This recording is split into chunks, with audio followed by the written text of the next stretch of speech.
Orang yang tidak banyak pertimbangan itu kan karena wawasannya sempit. Ada masalah terus sumpek. Dia tidak bisa menampilkan banyak alternatif jawaban. Pikiranmu adalah pikiran yang sehat produktif, berarti kamu cerdas, wawasanmu luas dan objektif, maka hidupmu hidup yang sehat.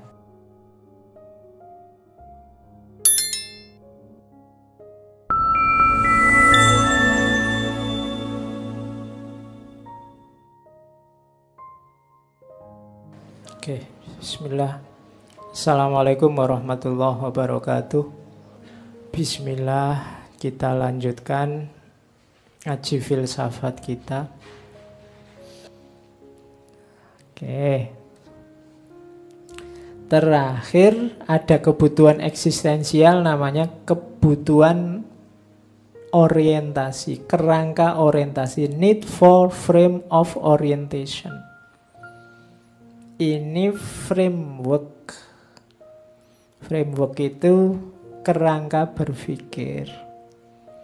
Ketika kamu hidup, untuk eksis itu kan kamu butuh cara pandang, butuh kerangka berpikir. Ada yang merasa butuh ngaji filsafat, ada yang merasa tidak butuh, ada yang merasa ngaji ini sesat. Itu kan tergantung frame of orientation-nya. Loh iya loh enggak. Ada lah yang anggap ini sesat. Ya enggak apa-apa. Masuk harus seragam. Yang pakai seragam kan masih anak SD. Kalau kita ya jangan seragam. Biasa itu kan enggak seragam. Kan sudah mahasiswa. Kalau masih ada yang nuntut seragam berarti levelnya masih SD. Jadi orang macam-macam cara melihatnya sesuai frame of orientation-nya. Jadi kerangka berpikir ya, kalau tidak ada kerangka berpikirnya kamu tidak bisa menyikapi hidupmu. Ya macam-macam teori yang ada di kepala kita untuk menanggapi hidup. Ada yang gayanya eksistensialis, ada yang gayanya pragmatis, ada yang gayanya idealis, ada macam-macam kan gaya menyikapi hidup. Itu namanya frame of orientation. Ini kebutuhan-kebutuhan kita untuk eksis. Jadi kebutuhan eksistensial. Kamu sadari atau tidak, kamu butuh ini. Kamu mengejar ini karena ini kebutuhanmu. Jadi ini bukan sesuatu yang kamu usahakan. Wah saya ingin eksis pak, saya ingin enggak. Ini otomatis. Nggak ada orang yang enggak ingin eksis dalam tanda petik ya. Eksis itu bukan berarti tiap hari so. Tapi keberadaanmu diakui. Maka kamu butuh ini. Kebutuhan eksistensial. Dicueki itu kan enggak enak. Dianggap enggak ada itu kan enggak enak.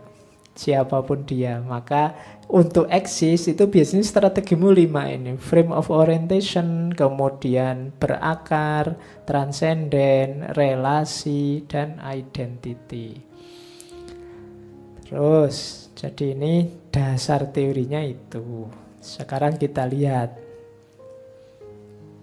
Ada problem yang dihadapi manusia dalam hidupnya. Problem paling dasar dan ini paling mudah dipahami. Tadi kan manusia itu ingin transenden, ingin melepaskan diri dari kebinatangannya. Ingin bebas menata hidupnya, mengkonstruksi dunia ini versinya. Nah, sejauh manusia ingin bebas, ada bandul terbaliknya. Semakin dia bebas, semakin dia kesepian. Jadi jangan salah, kalau kamu mengejar-ngejar kebebasan, nanti ada efeknya apa? Begitu kebebasan kamu dapat, kamu akan kesepian. Kenapa? Yang namanya bebas itu kan berarti tidak terkait dengan yang lain. Tidak ada yang ganggu, tidak ada yang menghalangi, tidak ada yang ngatur-ngatur. Itu kan berarti apa? Kamu lepas dari yang lain. Kalau dulu secara awal manusia itu kan lepas dari alam. Termasuk nanti bebas itu kan kamu tidak mau diatur orang, tidak mau, kamu ingin ngatur sendiri hidupmu. Efeknya apa? Kamu akan kesepian. Jadi less freedom, greater connectedness. Kebebasanmu berkurang, biasanya koneksimu semakin kuat. Orang lain itu kan menghalangi kebebasanmu. Makanya katanya Sartre itu kan hell is other people. Jadi semakin ada orang, kamu semakin tidak bebas. Jangan-jangan mungkin kamu sekarang kan bersila, jadi kesel loh kamu silo gitu terus mau selonjor, tapi tidak enak kalau selonjor yang di depanmu ketendang. Kurang ajar memang orang lain itu kan gitu. Jadinya adanya orang lain aku jadi tidak bebas. Kamu kesini kan harus dadak pakai baju, dadak padahal sumuknya kayak gini. Jadi hell is other people. Tapi memang resikonya itu. Kalau kamu ingin sangat bebas, hasilnya apa? Kesepian. Kalau kamu ingin bebas, mau minum nggak cuma kopi kayak gitu, tiap minggu kopi itu, terus kan bosen kamu. Mau sekali-sekali ganti apa gitu kan. Tapi ya di sini itu. Kalau nggak pengen itu, nggak kesini, nggak usah bareng yang lain, bikin acara sendiri. Tapi kan kesepian. Jadi semakin kamu mengejar kebebasan, nanti ada resiko semakin kamu tidak sama dengan yang lain, tidak bareng dengan yang lain. Jadi less freedom, greater connectedness. Ketika kebebasan berkurang, relasi keterhubungan bertambah. Padahal manusia itu benci kesepian. Jadi tidak enak sendirian, terasing, gitu kan? Teralienasi itu kan tidak enak. Kamu disebut alien kan juga tidak suka. Orang asing yang tidak sama dengan yang lain. Nah, situasi terasing ini biasanya orang milih satu di antara dua alternatif. Oke, gimana caranya? Saya tetap terhubung dengan yang lain, tapi kebebasannya tidak hilang. Itu nanti dirumuskan di konsep ketika dia ngomong tentang cinta. Orang cinta itu kan terhubung, tapi tidak menghalangi kebebasan. Kalau kebebasannya dihalangi, namanya bukan cinta. Dominasi. Jadi bersatu dengan orang lain, tapi semangatnya cinta dan kerjasama. Jadi bareng-bareng untuk enak bersama. Tidak saling ngatur. Misalnya, lu ini kalau mau enak bersama kan bisa disepakati bareng-bareng. Oke, sekarang ngaji boleh selonjor, jadi jaraknya agak jauh biar ya ketika yang belakang selonjor, yang depan tidak ketendang. Itu kan bareng-bareng. Nah, itu namanya semangat cinta dan kerjasama. Atau biasanya alternatif kedua, orang yang takut kesepian, takut terasing, takut jauh dari orang banyak, itu ngambil jalan kedua. Membunuh kebebasannya, patuh saja dengan situasi sosial di sekelilingnya. Apakah itu penguasa, apakah itu masyarakat. Sudahlah, manut saja. Tidak bebas juga tidak apa-apa, yang penting temannya banyak. Ini jalan kedua biasanya yang ditempuh. Jalan pertama agak berat tapi enak, kamu tidak kehilangan kebebasan. Jalan kedua, ya kamu akan kehilangan kebebasanmu, tapi resikonya ya kamu temannya banyak. Jadi koneksimu, relasimu luas.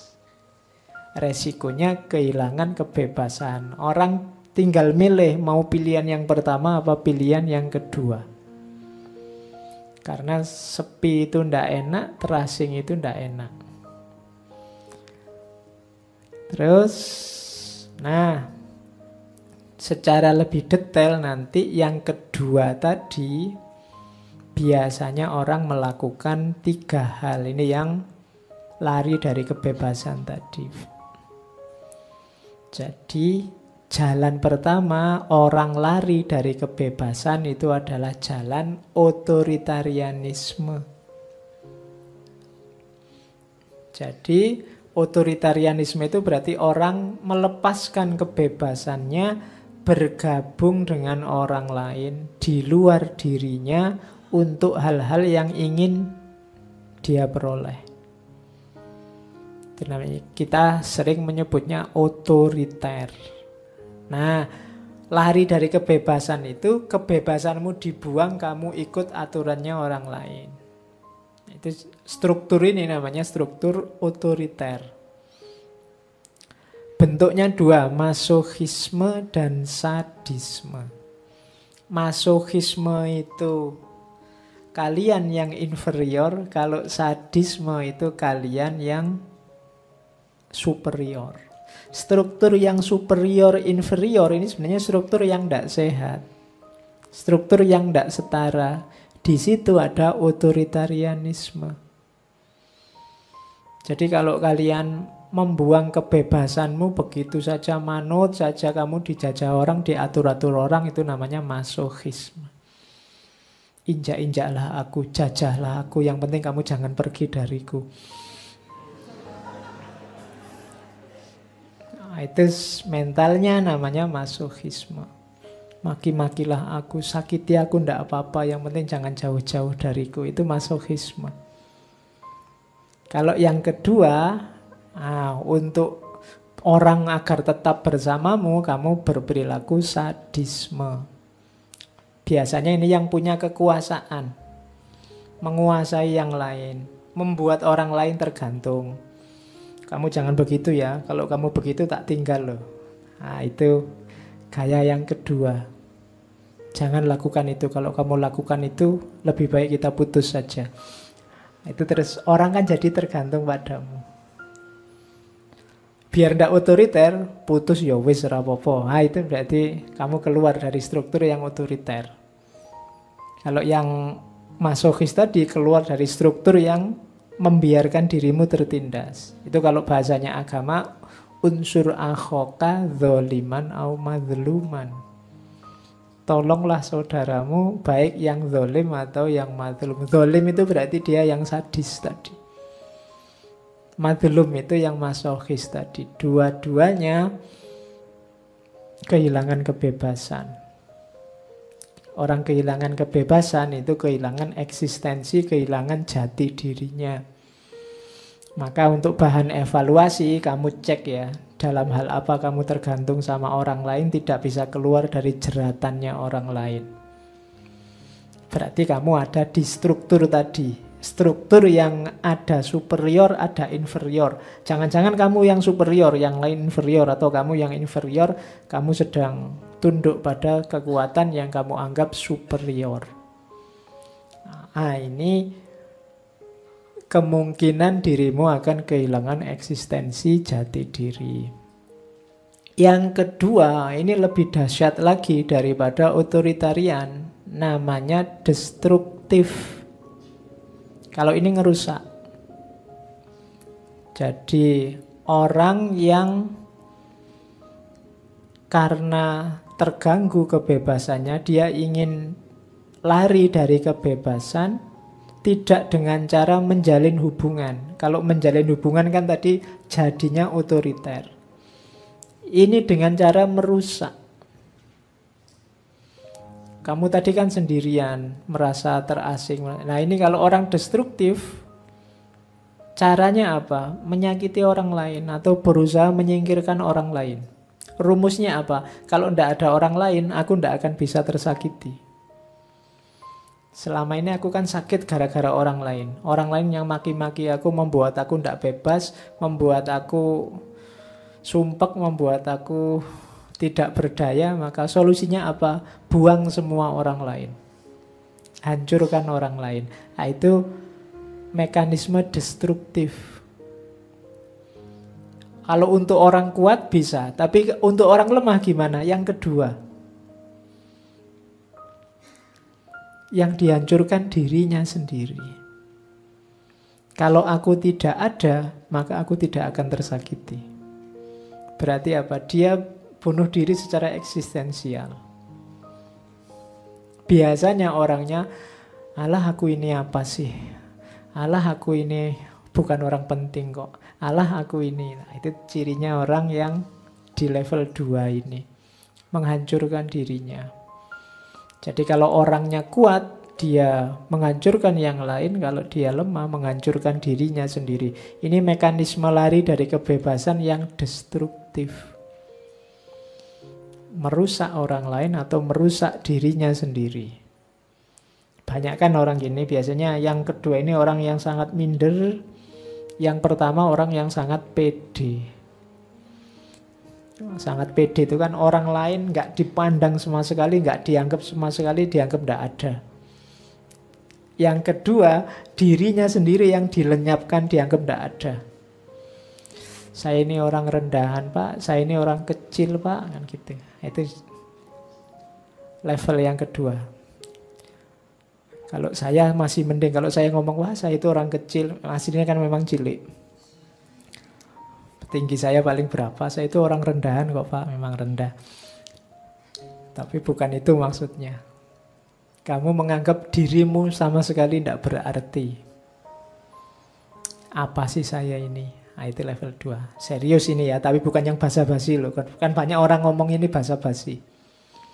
Wah, Mas hebat sekali. Alah, apa sih saya ini? Padahal di dalamnya merasa, wah hebat sekali aku. Ya. Jadi itu namanya basa-basi. Oke. Jadi ini jalan keluar kedua untuk lari dari kebebasan. Ada jalan keluar ketiga, namanya automation conformity. Kalau ini seperti kalimatmu, saya mengalir saja.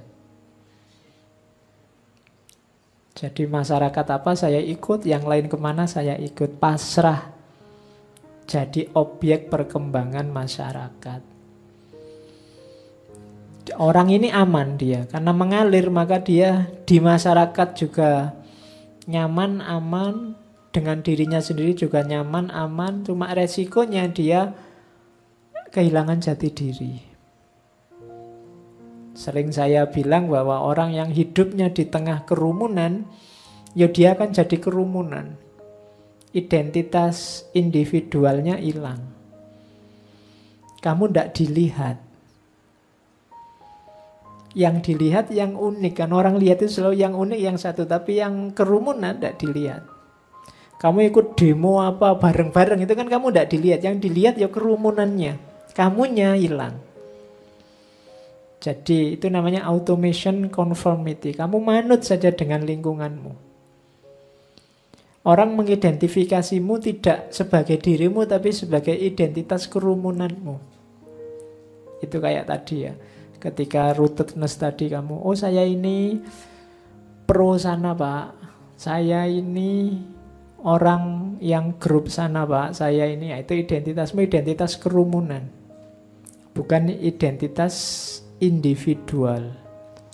Jadi lari dari kebebasan di yang ketiga ini kamu aman, tapi identitasmu hilang, kehilangan diri sendiri.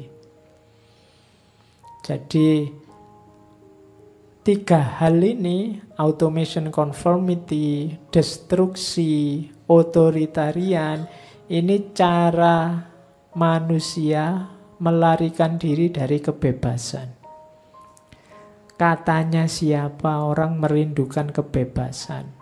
Dalam kenyataannya banyak orang justru lari dari kebebasan. Karena memang resikonya kebebasan itu kesepian. Kamu jadi orang yang sendirian. Cuma orang unik itu ya orang yang diingat. Orang yang bikin terobosan-terobosan, orang yang original, itu kan yang dikenal oleh masyarakat.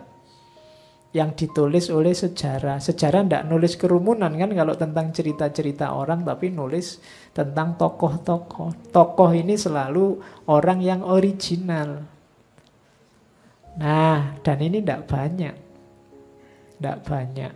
Maka kalau kalian ingin jadi sesuatu yang dicatat oleh sejarah, jangan lari dari kebebasan.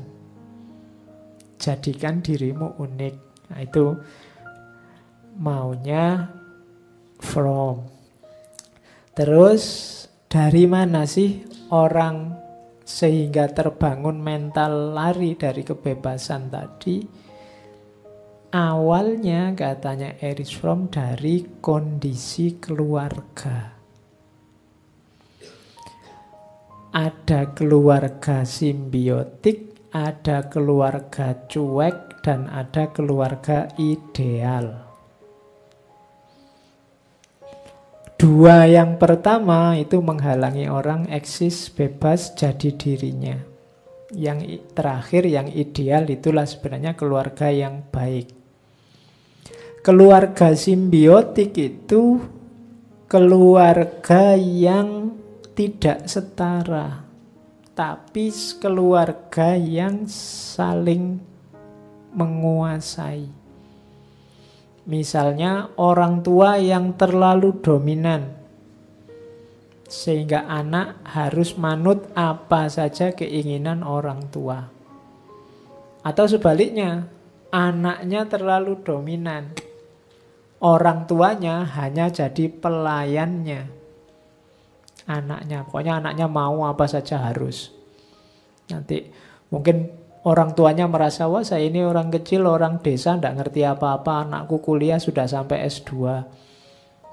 Jadi begitu pulang, kamu minta macam-macam, dikte macam-macam, bapakmu harus manut saja, itu juga tidak sehat. Namanya keluarga simbiotik, atau orang tua yang maksa anaknya harus begini, harus begitu. Itu namanya keluarga simbiotik, saling menguasai. Ini melahirkan mental-mental yang tidak sehat. Oke, yang menguasai biasanya lupa batasnya, yang dikuasai biasanya kehilangan inisiatif. Dia tidak akan original. Yang kedua, keluarga cuek, keluarga tidak peduli. Tidak peduli itu ada dua jenis. Yang pertama keluarga dingin, istilahnya memang begitu. Bukan keluarga yang ada AC-nya ya. Keluarga dingin itu keluarga yang orang tuanya sangat kaku dalam mengatur anaknya. Kehidupan anaknya, perasaan anaknya dicuekin. Kalau anaknya salah, dihukum dengan darah dingin. Berarti apa dihukum? Tidak mempedulikan perasaan. Itu namanya keluarga dingin. Terserah anakku sumpek kah, sedih kah, pokoknya harus manut aku. Itu namanya keluarga dingin. Kebalikannya keluarga dingin, katanya Erich Fromm, keluarga modern. Keluarga modern itu anak-anaknya dicuekin mau apa saja boleh. Wah, anakku kan tidak harus tak atur, jadi dia bebas mandiri, silahkan mau apa saja boleh. Jadi akhirnya anaknya mau apa saja, tidak peduli orang tuanya, yang penting dipenuhi kebutuhannya. Akhirnya anak-anak ini nyari nilai-nilai hidup sendiri dari temannya, dari orang lain, dari media massa. Ini biasanya cirinya keluarga modern. Termasuk tidak peduli juga. Kalau yang pertama tidak peduli perasaan, tidak peduli minat bakat anaknya. Kalau yang kedua tidak peduli sama sekali dengan apapun. Biarkan anaknya nyari hidup sendiri. Tidak dituntun sama sekali. Dua-duanya sama-sama cuek. Jenis pertama, jenis kedua bukan keluarga ideal untuk melahirkan manusia-manusia yang berkualitas dan eksis. Yang bagus itu keluarga ideal jenis ketiga. Orang tua bertanggung jawab mendidik anaknya, memberdayakan anaknya, membebaskan anaknya, tapi juga melatih anaknya bertanggung jawab terhadap hidupnya. Orang tua nuntun tapi tidak memvonis, tidak mengatur, tidak memaksa. Ngasih pendidikan, memberikan nilai-nilai, tapi juga tidak memaksakan, tidak otoriter ngatur masa depan anaknya. Yang penting anaknya dibekali, diberdayakan, bisa berpikir benar dan bertanggung jawab pada hidupnya. Nah, ini keluarga ideal. Ya sekali-sekali diskusi, ndak apa-apa. Sekali-sekali harus dikasih tahu, wong anak-anak itu juga namanya anak-anak. Ngertinya sejangkau wawasannya, orang tua pasti jauh lebih luas. Kalian juga sama bapakmu juga ndak boleh underestimate. Kamu ndak boleh merasa, oh, saya sudah ngaji filsafat sekian ratus sih. Misalnya, kamu ngaji kan cuma mendengarkan, kamu ilmu kan cuma ilmu buku. Kalau bapakmu sudah ngalami langsung, wawasannya jauh lebih luas. Jadi kebijaksanaannya, kalau pakai bahasa filsafat itu kebijaksanaan yang praktis mereka tahu. Sementara kebijaksanaanmu kan masih kebijaksanaan kontemplatif, level akal. Nah, maka bukan berarti kamu salah, tapi imbang dialog. Jangan menang-menangan, jangan mentang-mentang. Itu keluarga yang bisa seimbang, ini namanya keluarga ideal. Tidak terlalu mencampuri, tapi juga tidak cuek. Tidak saling menguasai, tapi saling membantu mewujudkan ideal-ideal bersama.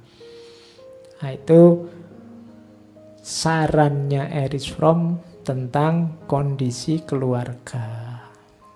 Oke, kalau tadi proses-proses di depan sudah beres, sekarang kita lihat hasilnya. Kepribadian itu ada dua jenis, ada kepribadian yang sehat, ada kepribadian yang tidak sehat. Yang sehat itu orientasi produktif, yang tidak sehat orientasi non-produktif. Ini kita lihat saja satu-satu ya, mana yang sehat, mana yang tidak sehat. Ini yang sehat. Kepribadian yang sehat, cirinya yang pertama apa? Cinta yang produktif. Hubungan kita dengan orang lain itu hubungan cinta. Hubungan cinta itu hubungan yang saling membebaskan meskipun setara. Kemudian cirinya adalah di situ ya. Dulu waktu di filsafat cinta kan itu dijelaskan panjang lebar. Perhatian, tanggung jawab, respect, dan pengetahuan. Care, knowledge, rest. Jadi knowledge, pengetahuan, respect, kemudian responsibility, dan care. Jadi kalau orang cinta itu harusnya perhatian, ndak cuek. Kok cinta kok ndak perhatian? Sebenarnya belum cinta. Ya perhatian apa saja. Mungkin yang paling artifisial sampai yang paling dalam. Mungkin seleranya, gaya ngomongnya. Kalau orang cinta itu kan biasanya ngerti, oh biasanya sukanya makan ini, bajunya sukanya warna ini. Itu kan contoh kecil dari perhatian.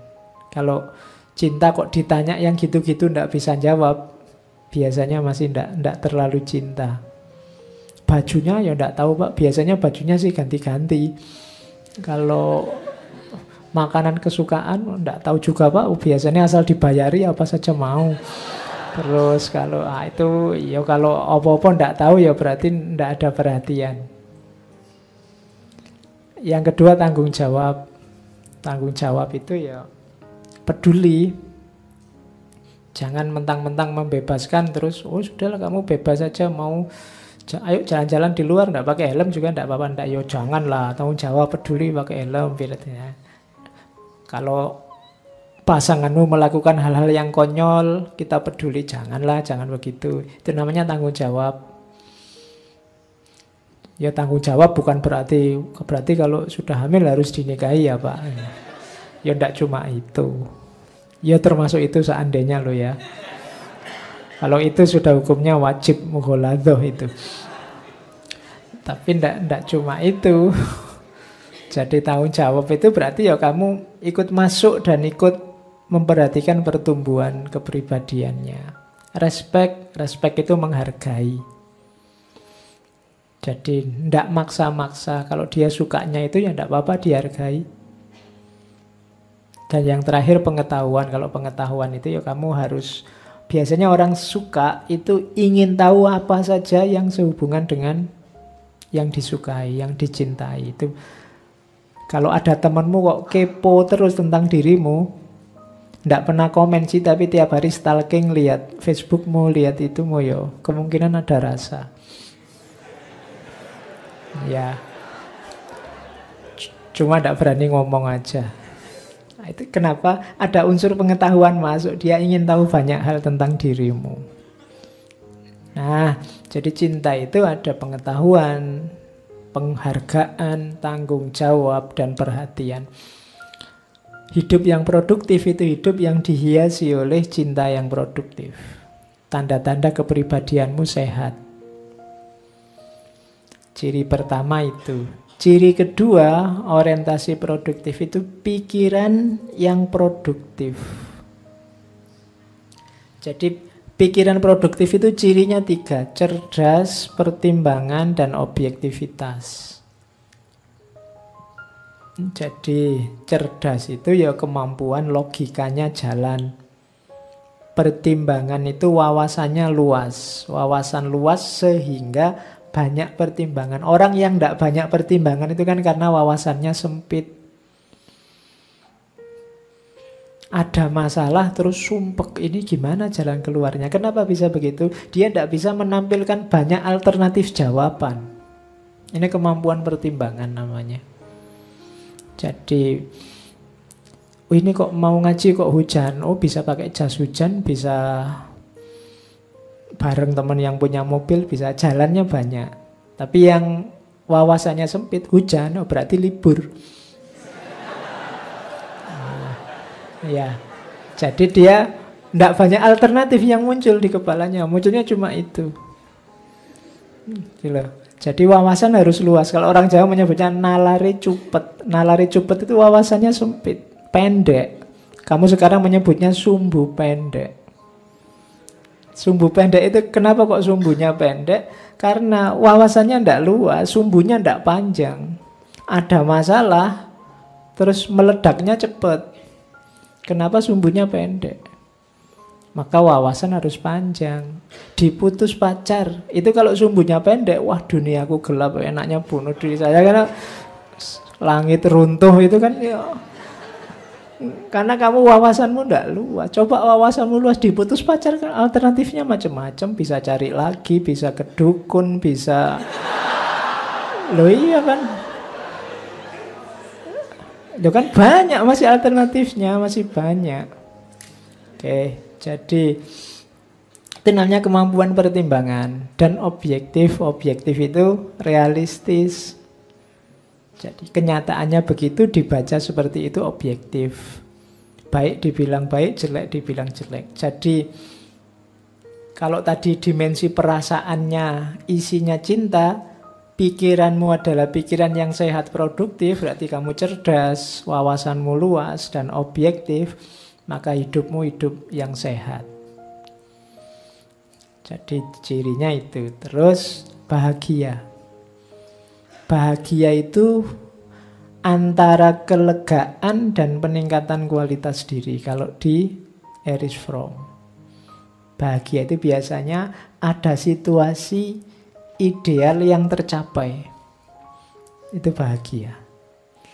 Jadi orang itu cinta, dimensi perasaan isinya cinta, dimensi intelektual pikiranmu produktif dan idealmu terpenuhi, maka hidupmu biasanya kepribadianmu sehat. Kemudian suara hatinya cocok. Ini urusan keinginan. Ya kalau di Erich Fromm keinginan itu ada yang suara hati otoriter dan suara hati humanistis, istilahnya Fromm. Ya banyak orang ngomong kalau kamu sumpek dengarkan suara hatimu. Tapi kalau suara hatimu adalah suara hati otoriter itu biasanya tidak murni. Suara hati otoriter itu sebenarnya bukan suara hatimu, tapi suara dari luar yang kamu masukkan ke hatimu. Itu namanya suara hati otoriter. Kamu sudah dukung orang duluan. Berarti apa? Dari luar kamu masukkan dukungan itu, sekarang kamu suarakan. Ini bukan suara hati, tapi suara hati, tapi yang jenisnya otoriter. Jadi, suara hati yang sehat itu suara hati yang humanistis. Yang sumbernya tidak dari luar, tapi dari dalam dirimu sendiri. Itu namanya suara hati yang humanistik. Jadi, suara hatinya beres, intelektualnya beres, idealnya tercapai, hidupnya penuh cinta, maka kamu sehat kepribadianmu.